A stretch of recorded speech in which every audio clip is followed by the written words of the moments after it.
70% UPSC aspirant इस बात से कंफ्यूज्ड हैं क्या मुझे कोचिंग लेनी चाहिए या फिर कौन से नोट्स में पढूं या यूट्यूब पे इतने सारे एजुकेटर हैं मैं किसको फॉलो करूं।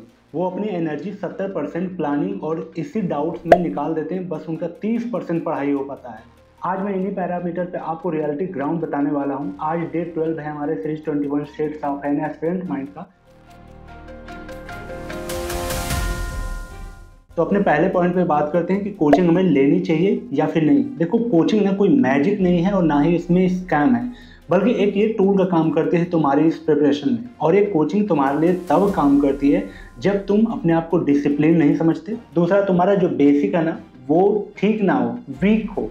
यानी बेसिक का मतलब कि जो कोर सब्जेक्ट होते हैं जहाँ तक क्वेश्चन ज़्यादा आते हैं वो तुम्हारा वीक हो।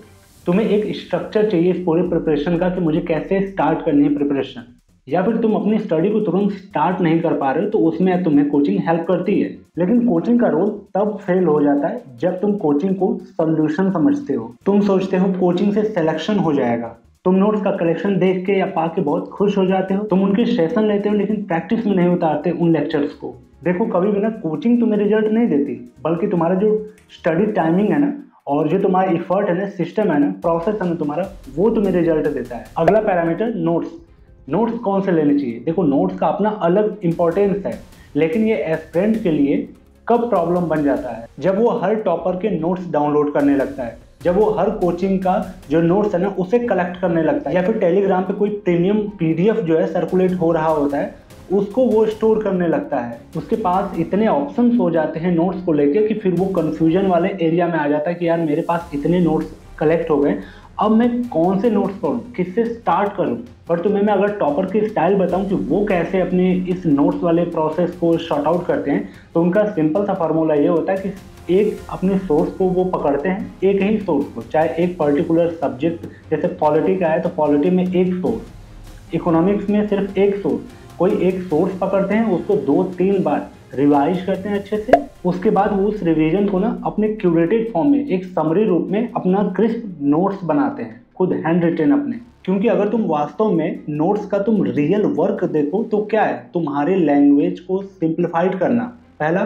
दूसरा, तुम्हारे काम को इजी बनाना, यानी स्ट्रक्चर तुम्हें स्टडी मैप देना, तुम्हारी मेमोरी को फ्रेश करना। इसके साथ तुम्हारे रिवीजन साइकिल को फास्ट करना और साथ ही साथ जो तुम्हारा कॉन्फिडेंस है उसको स्टेबल रखना, फ्लक्चुएट नहीं होने देना। ठीक है, क्योंकि तुम्हारे पास कंटेंट जो है एकदम ऑर्गेनाइज्ड और स्ट्रक्चर्ड है उस तुम्हारे नोट्स में। तो काम नोट्स का रियल में यही है। तो इसलिए इसको अगर एक लाइन में समराइज किया जाए तो सिंपल बात इतनी है कि नोट्स आपके यूजफुल होने चाहिए, बहुत सारे नहीं होने चाहिए। वो नोट्स एकदम स्ट्रक्चर्ड हो, उसमें PYQ अप्लाइड हो। तीसरे फैक्टर यूट्यूब की बात करते हैं या फिर सेल्फ स्टडी जिससे लोग करते हैं यूट्यूब से, ठीक है, उसकी बात करते हैं। ये अपनी जगह पे बहुत यूजफुल है और बहुत डेंजरस है। समझते हैं इसको ब्रेक डाउन करके। लोग यूट्यूब का यूज कैसे करते हैं? या तो उनको कॉन्सेप्ट गाइड चाहिए पहला, दूसरा टॉपर की कोई स्ट्रेटजी जाननी हो, ठीक है, उनके आइडियाज जानने हो, किसी पर्टिकुलर टॉपिक का क्विक समरी चाहिए। लेकिन ये जो यूट्यूब है तुम्हारे लिए डेंजरस कब हो जाता है? पहला, तुम 4 घंटे किसी वीडियो को देख रहे हो लेकिन जो तुम एक्चुअल में उसमें से एक वैल्यू निकाल रहे हो सिर्फ 40 मिनट की वैल्यू निकाल रहे हो, ठीक है, या फिर वो जो वीडियो थी सिर्फ तुम्हें 40 मिनट की वैल्यू प्रोवाइड की हो, तो यहाँ पे सबसे बड़ी प्रॉब्लम होगी आपको। अगला साइड इफेक्ट ये है कि किसी वीडियो में ना तुम सिर्फ मोटिवेशन पे जी रहे होते हो, वहाँ पे तुम्हें रियल एग्जीक्यूशन प्लान वहाँ नहीं मिल रहा होता है। तुम हर एजुकेटर को वहाँ पे देखने लगते हो, सुनने लगते हो, एक पर्टिकुलर सब्जेक्ट के कई सारे एजुकेटर देख लेते हो कि हाँ कौन पढ़ा रहा है, ठीक है, कई सारे देख के उनको सुनना स्टार्ट करते हो, ठीक है, जिसकी वजह से तुम्हारी जो रिदम है तुम्हारे प्रोसेस की, तुम्हारा जो टाइम रूटीन होगा वो ब्रेक होने लगता है।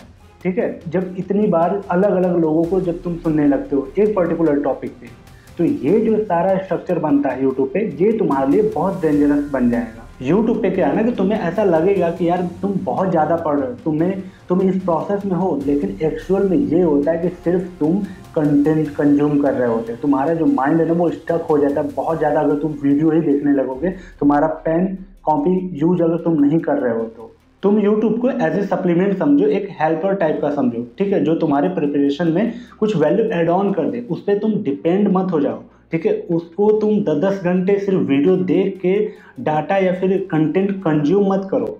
उसको प्रैक्टिस में ला सकते हो, उसको रिवीजन मोड में ला सकते हो, लेकिन उसे एज ए सप्लीमेंट समझो जहाँ पे तुम्हारी वैल्यू ऐड हो। या फिर तुम अगर देख ही रहे हो तो पर्टिकुलर टॉपिक वहाँ पे तुम सर्च करके उसको ब्रेक डाउन करके देख सकते हो, किसी एजुकेटर को समझ सकते हो। लेकिन कई सारे एजुकेटर एक ही सब्जेक्ट के आप वहाँ पे नहीं सुन सकते, ठीक है, आप कंफ्यूज हो जाएंगे। तो इसलिए एक बार आप देख लो कि कौन कौन से एजुकेटर अच्छे हैं, उनमें से किसी एक को ही आप को सुनना है। अगर यूट्यूब की पढ़ाई कर रहे हो आप, तो अगर यूट्यूब से पढ़ाई कर रहे हो तो किसी एक अच्छे टीचर को वहाँ पे फॉलो करना है। अगर इन तीनों फैक्टर कोचिंग, नोट्स और यूट्यूब की रियलिटी ग्राउंड की बात करें तो इस पर कितना फ़र्क पड़ता है, तो ये फ़र्क तो पड़ता है लेकिन उतना भी नहीं जितना तुम सोचते हो।